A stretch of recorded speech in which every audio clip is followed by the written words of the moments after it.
আমার পিছে মানে লাইফ সাপোর্টে আমার পিছে বাঁশের মতো কাজ করেছে আমার মা। মানে বাঁশ কিরকম একটা গাছ যখন বেঁকা হয়ে পড়ে না তখন বাঁশটা দিয়ে কিন্তু সাপোর্ট দেওয়া হয়। তো আমার মা ছিল আমার লাইফে ওইরকম কিছু একটা। সবাই যেখানে বলতো যে না অনিকের দ্বারা কিছু হবে না, সেখানে আমার মা হয়তো চোখে পানি নিয়েও বলতো যে না আমার ছেলে কিছু একটা করে দেখাবে ইনশাল্লাহ, আমার ছেলের দ্বারাও সম্ভব। আহ মা সবার কাছেই প্রিয়, তবে কেন জানি না আমার মা যেন আমার কাছে একটু বেশি প্রিয়।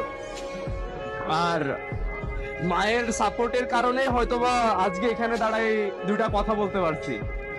আমার তো মানে মায়ের দোয়া যে কতটা ইম্পর্টেন্ট, যারা সেকেন্ড টাইমার আছে তারা জানে যে লাক কতটা কাজে লাগে।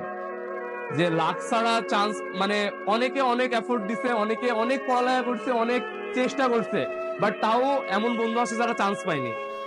কিন্তু দোয়া, মা বাবার দোয়া, তারপরে আল্লাহর একটা সৃষ্টিকর্তার যে একটা মানে সাপোর্ট, সেটা থাকলে চান্স পাওয়া যায়। সেকেন্ড টাইমাররা ভাগ্যে অনেক বেশি বিশ্বাস করে।